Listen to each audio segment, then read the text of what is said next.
Je voudrais attirer votre attention sur la notion de discernement dans le cadre des relations sentimentales. Votre discernement, c'est votre faculté à formuler une opinion et un jugement critique en accord avec différents éléments d'appréciation. Donc votre discernement va reposer sur l'observation et l'écoute de ce qu'une personne va vous exposer, que ce soit à l'oral ou dans son comportement.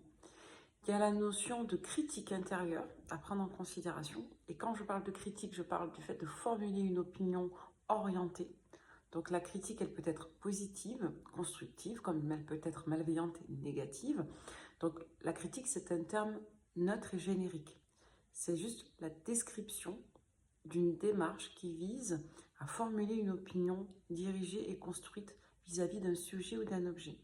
Donc lorsque vous constituez votre discernement par le biais de critiques que vous faites à l'intérieur de vous, vous allez donc tenir compte de ce que vous allez observer, entendre chez l'autre, chez votre interlocuteur. Donc tout ce qu'il va vous dire, tout ce que vous allez voir, je répète, tout ce que vous allez vous, je dirais, absorber de la réalité de l'autre, de sa confrontation et de son contact.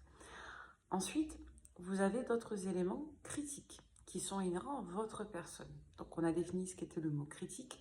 La notion de critique, elle va être indispensable parce que, comme dans un registre médical, ça va vous permettre de formuler ce qu'on appelle un différentiel. Ce qui signifie en gros que ça va vous permettre de mettre en corrélation ce que vous observez de la réalité volontaire de l'autre et ce que vous allez réellement en observer de par votre réalité à vous. En gros, c'est comme si vous mettiez en relation la réalité proposée par l'autre et la réalité que vous en retirez réellement de sa proposition. Et ce discernement-là, si vous voulez, il est super important. Parce qu'en fait, c'est ce qui va vous permettre de prendre conscience de ce qu'est l'autre par rapport à vous. Et c'est ce qui va vous permettre de savoir, de prendre conscience de ce qu'est la relation pour vous. Est-ce qu'elle est satisfaisante? Est-ce qu'elle vous convient? Est-ce qu'il y a des incohérences dans ce qui est proposé? Est-ce que c'est une relation au final qui correspond à ce que j'attends? Est-ce que c'est une relation qui correspond à ce qui m'a été proposé par l'autre, par exemple? Donc cette notion de discernement qui va reposer sur des observations et je dirais des interprétations que vous allez formuler par le biais de l'esprit critique, donc critique positive ou bienveillante, ou critique neutre, ou critique simplement d'observation, c'est-à-dire le fait de formuler une opinion orientée vis-à-vis de quelqu'un, c'est une démarche qui est normale, d'accord? Ça va vous permettre de savoir si vous avez en face de vous une personne qui est sincère, authentique et surtout, ça va vous permettre de déterminer s'il y a des red flags, s'il y a au contraire des éléments favorisants, des éléments encourageants, etc. etc. Donc en fait, le fait de formuler un discernement intérieur, ça va vous permettre de toujours avoir une longueur d'avance sur la réalité et surtout, ça va vous permettre de vous positionner dans un postulat de responsabilité face aux événements que vous vivez. Et ce, pourquoi? Parce que vous aurez pris le temps de formuler une opinion de la situation de vous-même et de l'autre. Donc si vous avez une personne, je vais prendre un exemple très bête, si vous avez une personne qui vous dit qu'elle est très disponible pour vous, que vous êtes une priorité, je schématise, si cette personne vous dit qu'elle est vraiment très empathique, etc., et que vous observez, par exemple, à contrario, en différentiel, que cette personne ne prend jamais de vos nouvelles, que cette personne n'est jamais dispo quand vous lui proposez un rendez-vous. En fait, tout ça, si vous voulez, ça va venir quelque part mettre à mal ce que cette personne vous propose. Donc, en somme, cette personne a un discernement personnel sur la situation, sur elle-même, qui n'est pas tout à fait celui que vous formulez vis-à-vis d'elle.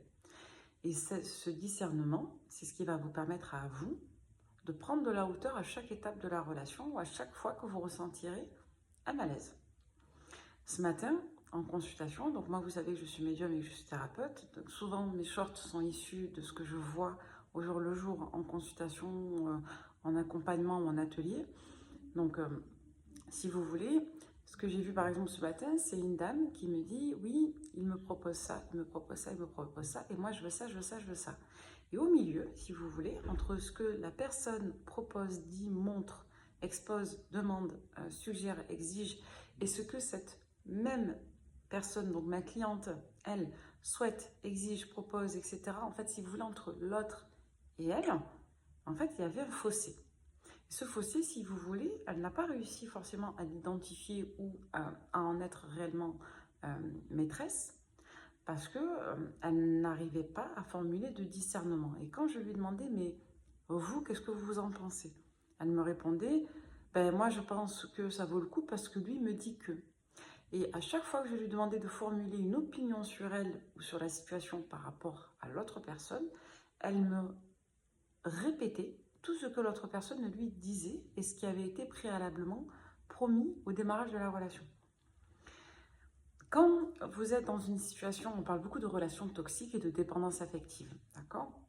Les relations toxiques, en somme, sont des relations qui ne sont pas des relations épanouissantes et des relations surtout qui vont contre vos propres besoins, qui vous font adhérer à des situations qui vont contre vos désirs et vos volontés conscientes, d'accord? Donc quand vous êtes dans quelque chose de toxique, c'est que vous êtes dans quelque chose qui est nocif pour votre épanouissement et votre bien-être.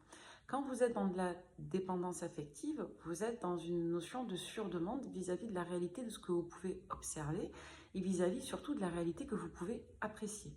Donc la notion de dépendance, elle est ordinaire, je l'explique dans une autre vidéo.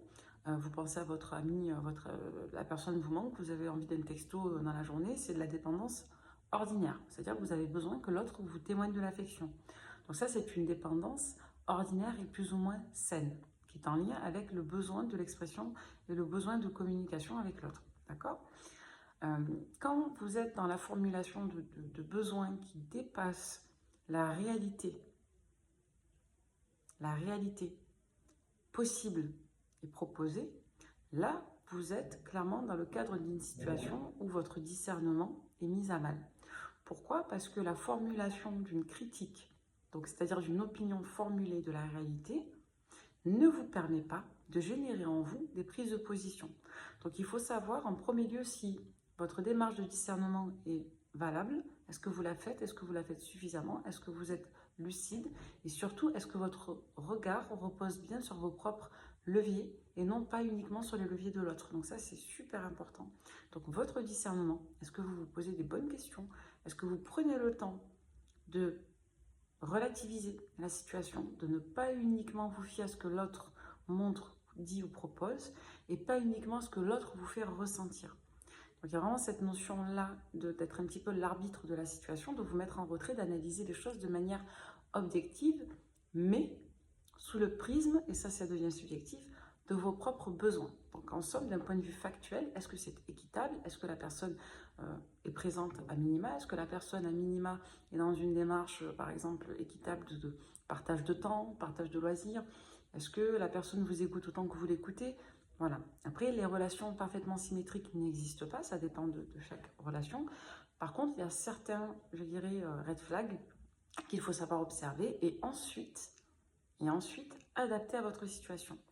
Donc, par exemple, si vous êtes avec une personne qui vous fait tout le temps vous déplacer et qu'elle ne se déplace pas, peu importe vos besoins et votre situation, il y a quand même une notion de déséquilibre. Après, il faut subjectiver la chose et savoir si il y a d'autres éléments pour lesquels il y a une complémentarité et à savoir est-ce que c'est inhérent à une volonté partagée, par exemple. Donc, ce qui peut être valable pour une personne n'est pas forcément valable pour l'autre. Donc, c'est pour ça qu'il faut toujours contextualiser et adapter les signaux.